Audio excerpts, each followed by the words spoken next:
He ran for his life and got lost in the forest. It began with chaos on the highway. Prince Nosa was driving when sudden shouting erupted in the darkness ahead. Figures stepped out from the shadows, blocking the road. Headlights flashed aggressively in his rearview mirror as another vehicle closed in behind him. "Block the road," someone shouted. His heart slammed against his ribs. "This isn't police," he whispered to himself, panic rising like fire in his throat. Something hard struck the back of his car with a violent crack.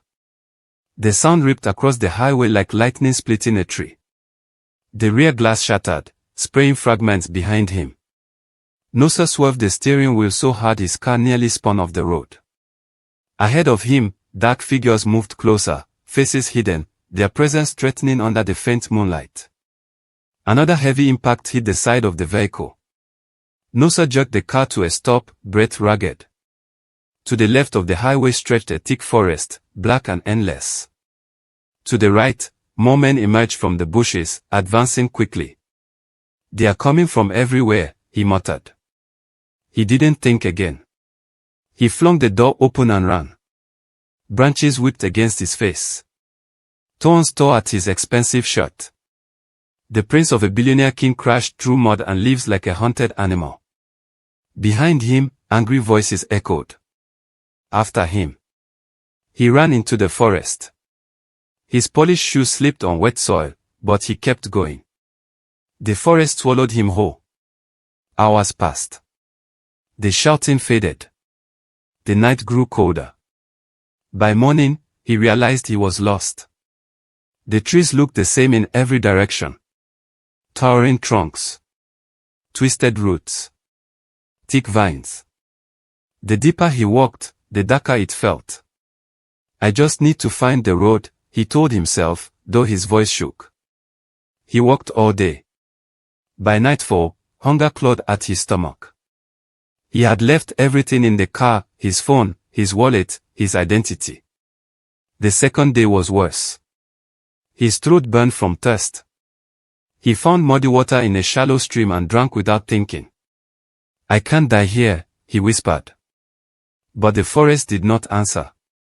By the fourth day, he could barely stand. His legs trembled with every step. His mind drifted between fear and regret. "Father was right," he murmured weakly. "I should have taken the escort." On the fifth night, he collapsed. He didn't even feel the ground when he fell. The prince lay beneath a wide tree, breathing shallowly, eyes half closed. "This is how I die," he thought dimly. Not in a palace. Not in silk sheets. But in dirt and darkness. That same night, another figure moved silently through the forest. Osato adjusted the strap of her worn leather bag and scanned the bushes carefully. The moonlight highlighted her dark skin as she crouched, listening. A rustle. She raised a handmade bow. "Come out," she whispered under her breath. For Osato, hunting was not a game. It was survival. Her parents had died when she was 19. Fever took her mother first. Her father followed months later after a snake bite that no one could treat in time. When she went to her relatives for help, they shut their doors. "Your father never cared for us," one uncle had said coldly. "Why should we care for you?" She had walked away that day with tears burning her eyes but pride keeping her back straight. "I will survive," she had vowed. And she did. She learned every sound of the forest. Every safe path. Every dangerous corner. She hunted bush meat, sold what she could in the local market, and ate what remained. Life was harsh. Her mud house leaked during heavy rains. Some nights she slept hungry. But she never begged. That night, as she moved deeper into the forest, she saw something unusual. A shape. Large. Still. Her heart jumped. "Big bush meat," she whispered, eyes widening. Slowly, carefully, she stepped closer. The shape did not move. She tightened her grip on the bough. But when she finally reached the body and turned it slightly with her foot, she froze. It was not an animal. It was a man. Young. Handsome. Covered in dirt. She quickly knelt beside him. "Can you hear me?" she asked, shaking his shoulder gently. His lips moved, but no sound came out. She leaned closer. His breathing was weak. "He's dying," she whispered. For a brief second, she hesitated. She had little food. Little water. Taking him in meant sharing what she barely had. She looked up at the moon. "I can't leave you here," she said firmly. With effort, she dragged him up, wrapping his arm over her shoulder. He was heavy, but desperation gave her strength. "Stay alive," she murmured as she half-carried, half-dragged him through the forest. It took nearly an hour to reach her mud house. She laid him on her small wooden bed. She poured water into a cup and gently lifted his head. "Drink," she whispered. The water dribbled down his chin at first, but slowly, he swallowed. She cooked the little leftover yam she had and mashed it soft. "You must eat," she insisted softly, feeding him in small portions. For 2 days, he drifted in and out of consciousness. On the third morning, his eyes finally opened fully. He blinked at the low ceiling made of palm leaves. "Where am I?" he croaked. "You're alive," Osato replied calmly, sitting beside him. He turned his head slowly and stared at her. Her face was tired but beautiful. Her eyes were strong. "You found me?" he asked weakly. "Yes." He swallowed. "Why?" She shrugged. "Because you're human." Silence filled the room. "I thought I was dead," he whispered. "You almost were." He tried to sit up but winced. "Don't force it," she said firmly. He studied her carefully. "What's your name?" "Osato." "I'm Nosa." She gave a small smile. "You don't look like someone from this forest." "I'm not." Days passed as she cared for him. She gave him her food. She fetched water twice as often. She slept on the floor while he recovered on her only bed. One evening, as orange sunlight slipped through the doorway, she asked quietly, "What happened to you?" He sighed deeply. "They blocked the road. I panicked. I ran." "Where is your family?" He hesitated. "I come from far." She raised an eyebrow. "That's not an answer." He looked at her, something shifting in his expression. "I'm a prince." She stared at him, then laughed softly. "You're weak from hunger." "Don't joke." "I'm serious." She stopped laughing. "My father is a king. A billionaire. My mother is Queen Osadiba." The name hung heavy in the air. Osato's face changed slowly. "That royal family," she asked quietly. Yet, the moon was thin that night, barely lighting their path. Osato moved like she belonged to the darkness. Every step was calculated. Every breath controlled. Nosa tried to copy her, but twigs snapped under his expensive but now worn shoes. She stopped suddenly and crouched low. He almost crashed into her. "Down," she whispered. He lowered himself quickly. From the bushes ahead came the faint rustling of movement. "Antelope," she breathed.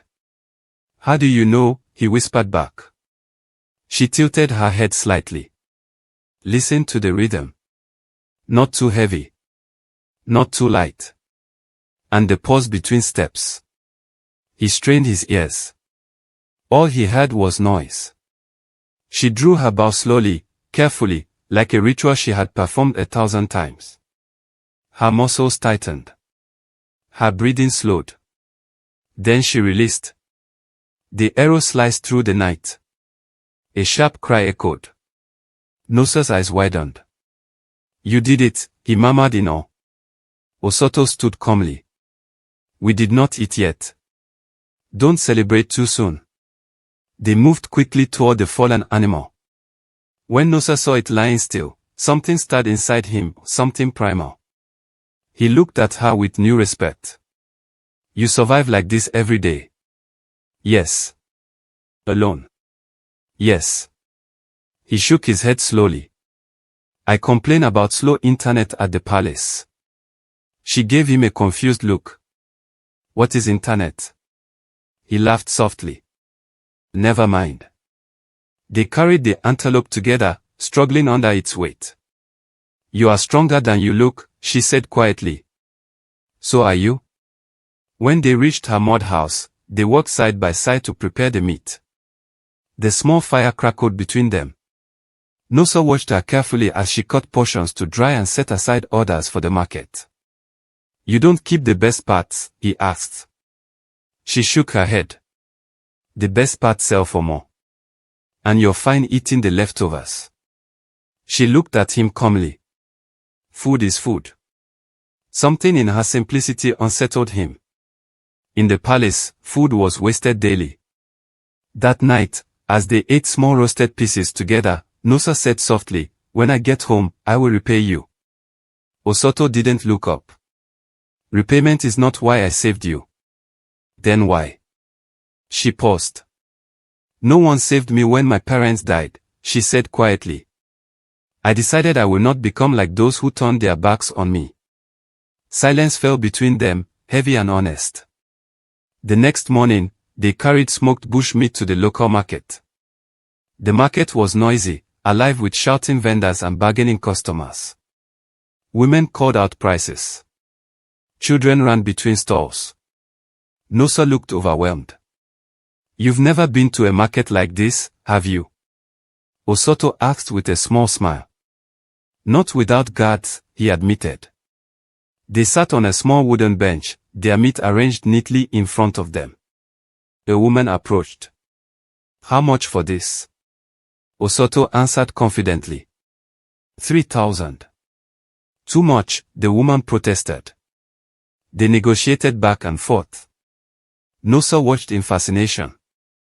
After the woman left with her purchase, he leaned closer. You're fierce.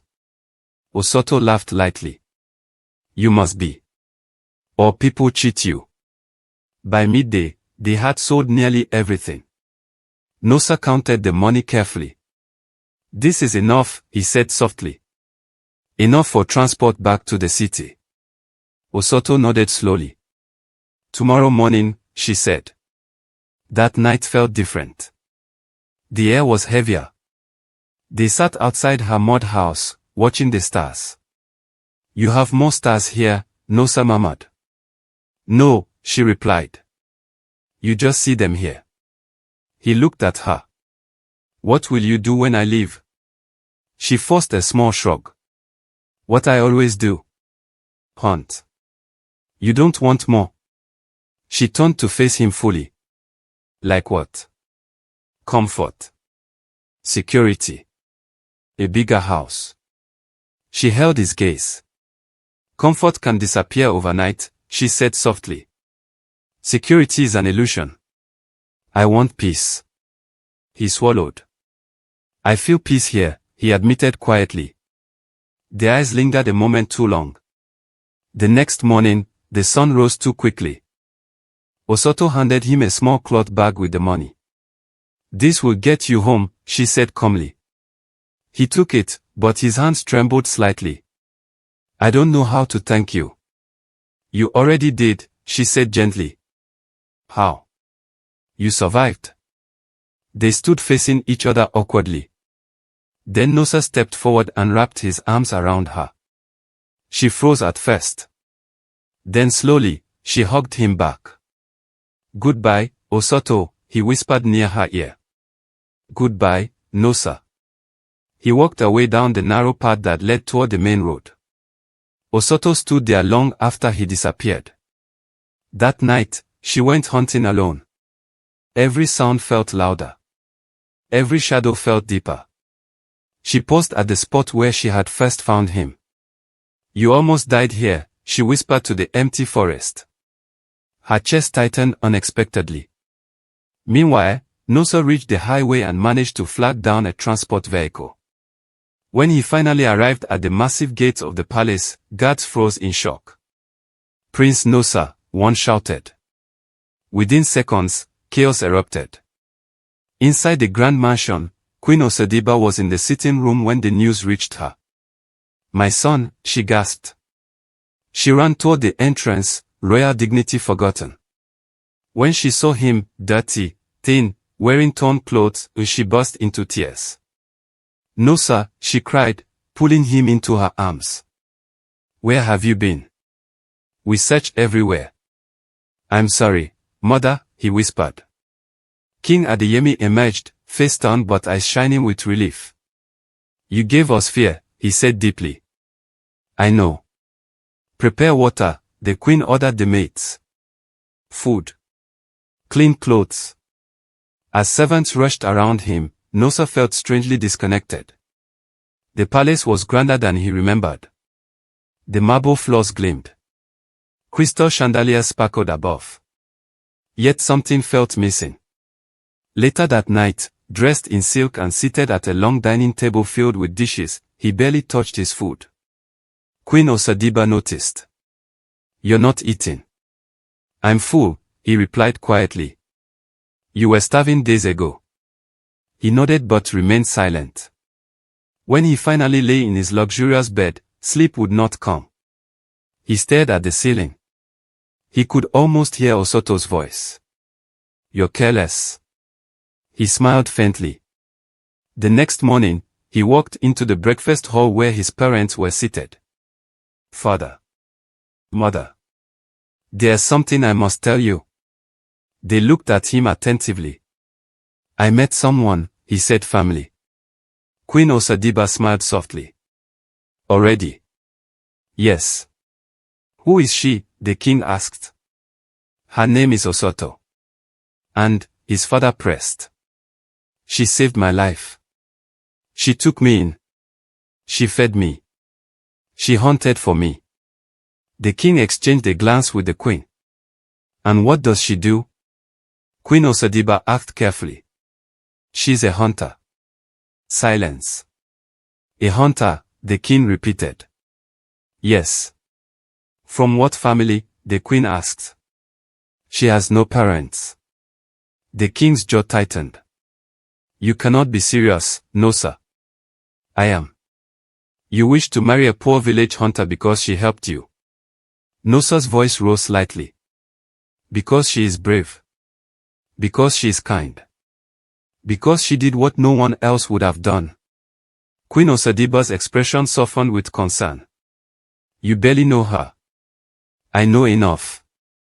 The king stood up slowly. "I have a billionaire friend," he said firmly. "His daughter just graduated from the United States. She will manage his company.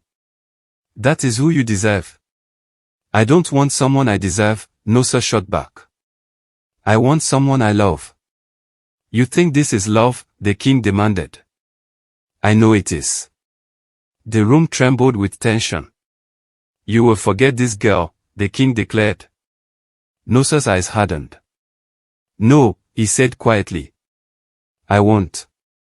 That night, he stood by his bedroom window, staring into the darkness beyond the palace walls. He could almost see the forest.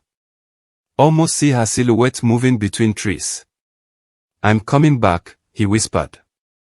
And before dawn broke, Prince Nosa made a decision that would shake the palace again. Before the palace guards changed shift at dawn, Nosa was already gone. He did not take a convoy. He did not leave a note. He wore simple clothes, carried a small bag, and slipped through a side gate he had known since childhood. His heart pounded, not from fear this time, but from certainty. "If I stay," he whispered to himself, "they will bury my heart in gold." The journey back to the forest felt longer than before. Every mile carried both excitement and doubt. "What if she doesn't want me back?" he muttered. But the image of Osato standing under the morning sun, strong and unshaken, pushed him forward. When he finally reached the narrow path leading to her mud house, he paused. Smoke rose faintly from the small fire outside. She was there. Osato stood with her back to him, sharpening an arrow. For a moment, he simply watched her. Then he stepped forward and said softly, You forgot to teach me how to sharpen properly. She froze. The arrow slipped from her hand. Slowly, she turned. For a second, she thought she was imagining him. Nosa, her voice barely carried. He smiled. I told you I would repay you. Her eyes widened in disbelief. What are you doing here? I came back. Why? Because I couldn't breathe there. She stared at him, searching his face. What happened? She asked quietly. My parents want me to marry someone else. A billionaire's daughter from America. Osato looked away quickly, hiding the flicker of hurt in her eyes. That makes sense, she said carefully. You are a prince. He stepped closer. I don't want sense, he said firmly. I want you.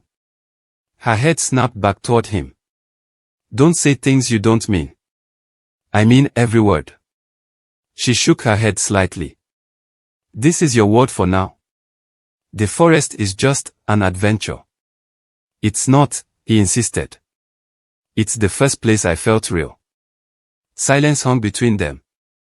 Osato, he continued, his voice softer, when I lay dying, you didn't ask who I was. You didn't ask what I owned. You just helped me. No one has ever loved me without expecting something. She swallowed. This is not love, she whispered. It is for me. Her chest rose and fell heavily. You don't know how hard this life is, she said. There is no palace here. No servants. No comfort. I know, he replied calmly. I've seen it. And I choose it. She stared at him for a long time. Then she turned, picked up her bow, and said quietly, if you choose it, then follow me. That night, they hunted together again. But this time, something had changed. There was no deadline. No goodbye waiting in the morning. As they moved through the forest, Nosa was more careful, more alert. Slow down, she whispered. You're still heavy with palace habits. He chuckled softly. Teach me, hunter. Days turned into weeks. Weeks into months. Nosa learned how to set traps, how to track footprints in soft mud, how to tell direction from the stars. His hands grew calloused. His skin darkened under the sun. One evening, after successfully catching 2 large antelopes, he laughed loudly. Did you see that? He said proudly. Osato rolled her eyes playfully. You almost missed. But I didn't. She smiled despite herself. They carried the meat to the market together, side by side. People began to notice the strange new man who walked like someone born in the forest but spoke with the calm confidence of royalty. One old woman whispered, he doesn't look like he belongs here. Osato overheard but said nothing. At night, when they sat outside under the stars, they talked more openly. Do you miss it? She asked one evening. The palace, he considered. Sometimes I miss my mother. And your father. He sighed. He loves me in his own way. But his love is heavy. It comes with conditions. She nodded slowly. I used to think if I had rich parents, life would be easier. And now? She looked at him gently. Now I think peace is richer. He reached for her hand. For a second, she hesitated. Then she let him hold it. 2 years passed like flowing water. They built a slightly bigger hut together. They saved money. They laughed more than either had laughed before. But back at the palace, King Adeyemi was restless. My son has vanished again, he thundered during a meeting. Queen Osadiba looked tired. He will return when he is ready. And if he doesn't? He is stubborn, she replied softly. He gets that from you? The king said nothing. Private investigators were sent quietly.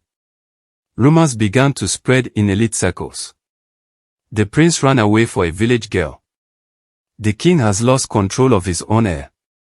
2 years later, as the sun rose over the forest, Osato noticed something unusual. Dust. Far off near the main road. She narrowed her eyes. "Nosa," she called. He stepped outside. "What is it?" "Look." Several vehicles approached slowly, expensive and unmistakably out of place. Nosa's face tightened. "They found me." Within minutes, the vehicle stopped at the edge of the forest path. Guards stepped out. Behind them stood King Adeyemi. Osato's heart pounded. "I should leave," she whispered. "No," Nosa said firmly. "Stay." The king walked toward them, his polished shoes sinking slightly into forest soil. He stopped a few feet away, eyes scanning the modest hut, the drying meat, the bows. "So this is where you chose to hide?" he said coldly. "I wasn't hiding," Nosa replied calmly. "I was leaving." The king's gaze shifted to Osato. "And you must be the hunter." She straightened her back. "Yes, sir. You kept my son from his responsibilities." "I did not force him," she replied steadily. Nosa stepped forward. "Father, I came back because I need your blessing." The king's eyebrows rose slightly. "Blessing? I want to marry her." The guards shifted uncomfortably. The king laughed once, sharp and disbelieving. "Marry her? After abandoning your duty for 2 years? Yes. You would throw away everything for this?" "I would build everything with her." Silence fell heavy. "If you do not bless us," Nosa continued, voice unwavering, "I will leave again. And this time, I will not return." Queen Osadiba stepped out of one of the vehicles at that moment, her eyes already filled with tears. "Nosa," she whispered. He turned. "Mother." She walked toward him slowly, studying his changed appearance. "You look happy," she said softly. "I am." She looked at Osato carefully. "You saved him," she said quietly. Osato nodded. "Yes." The queen turned to the king. "He is not a boy anymore," she said gently. "Look at him." King Adeyemi's jaw tightened. Pride and love battled inside him. "You would give up the throne?" he asked Nosa one last time. "If that is the price." The king looked at Osato again. Her clothes were simple. Her hands rough. But her eyes were fearless. "You love him?" the king asked her directly. "With everything I have," she replied without hesitation. The king closed his eyes briefly. When he opened them, his voice was lower. "You are stubborn," he told his son. "I learned from you," Nosa replied softly. For a long moment, no one spoke. Then the king exhaled deeply. "If I refuse, I lose my son forever."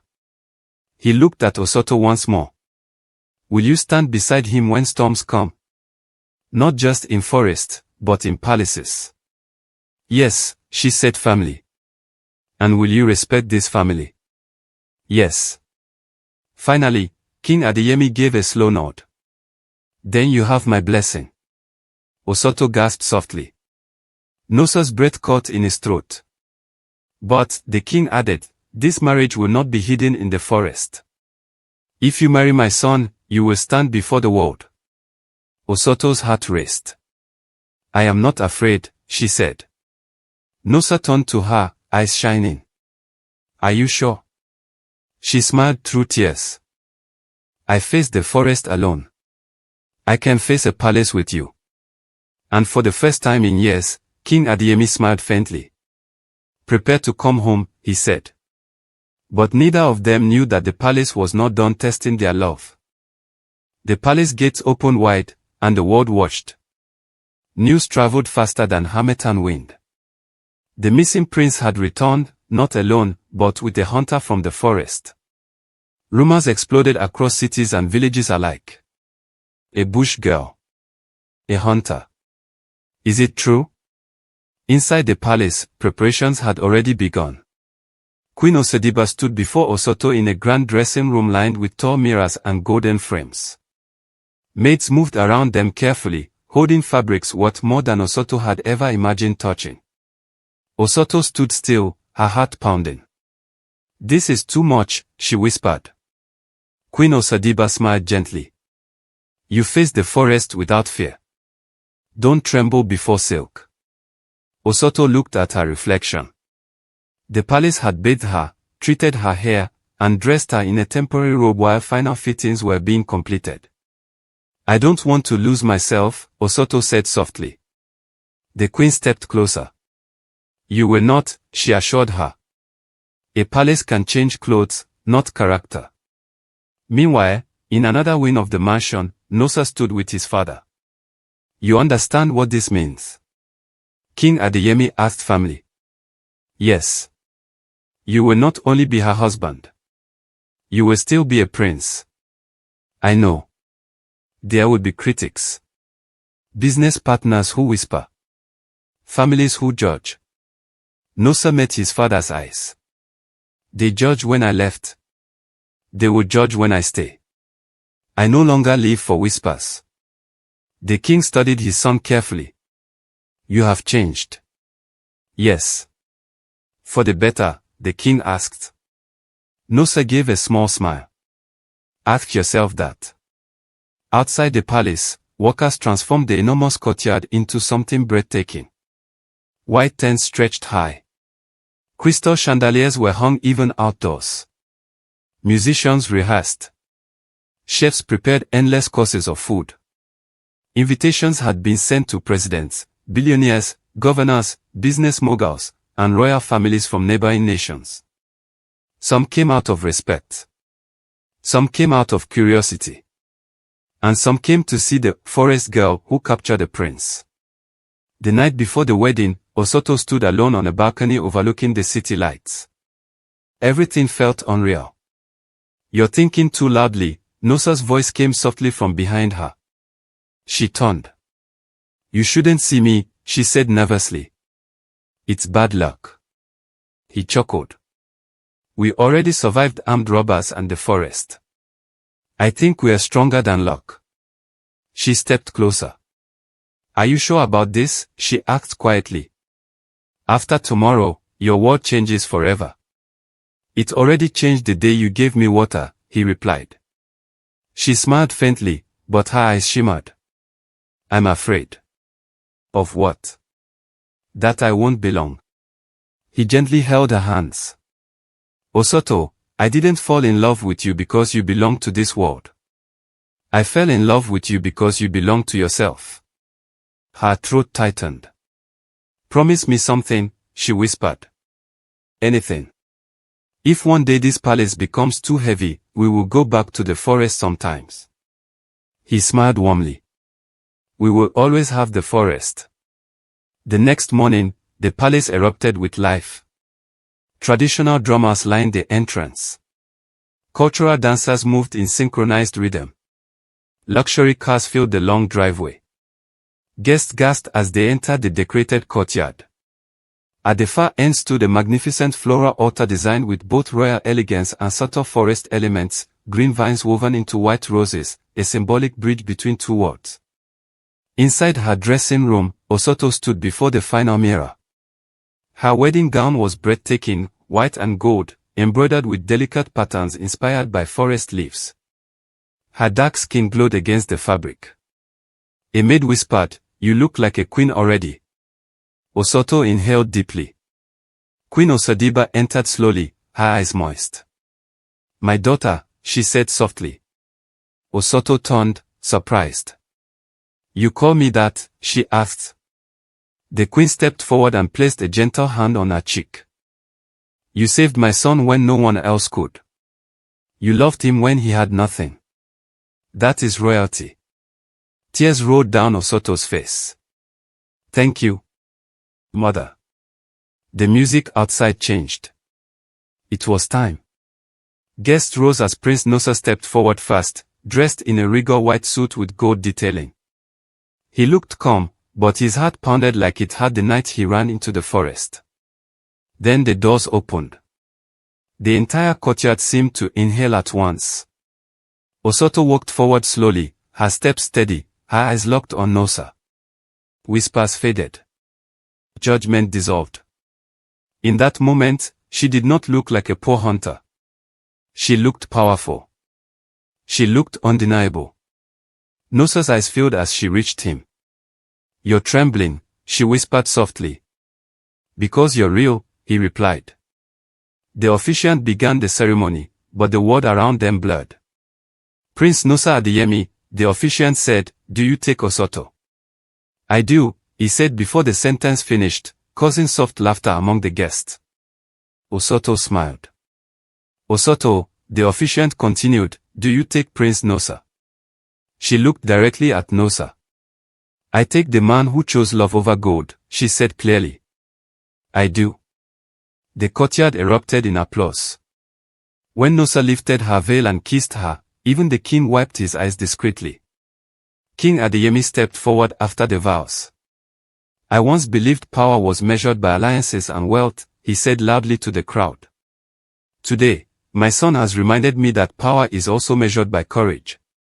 He turned to Osato. "You have that courage."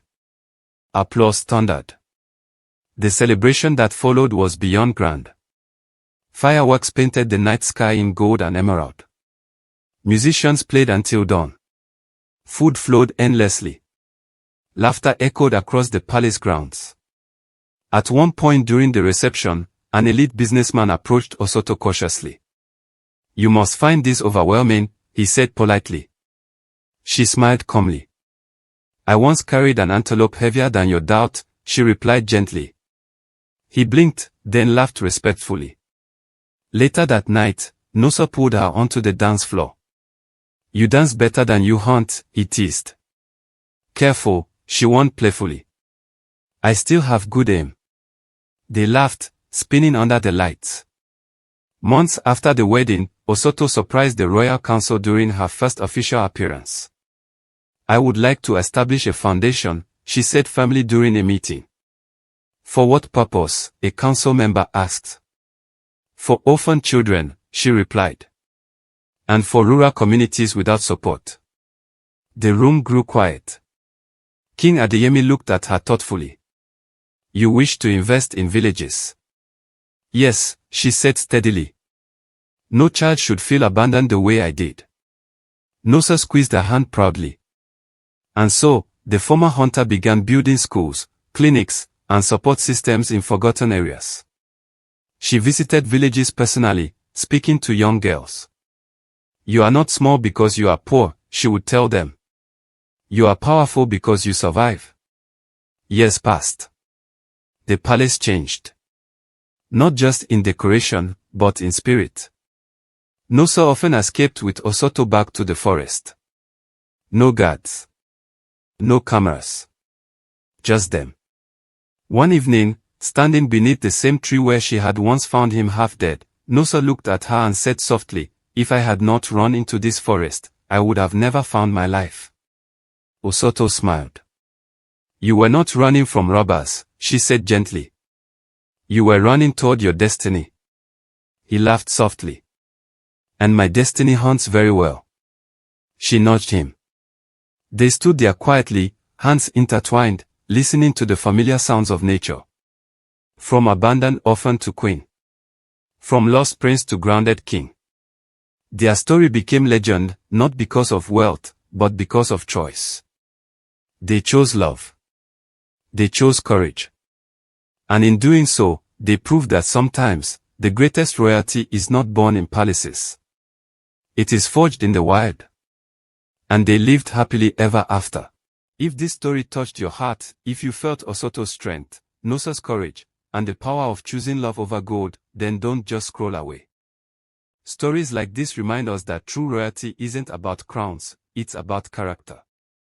It's about courage.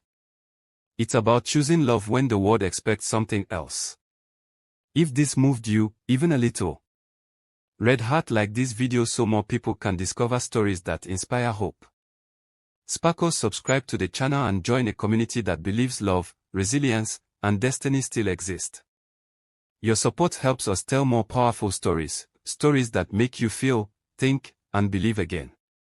And remember, sometimes the greatest kingdoms are built in the heart. Subscribe now, and let's keep the magic alive.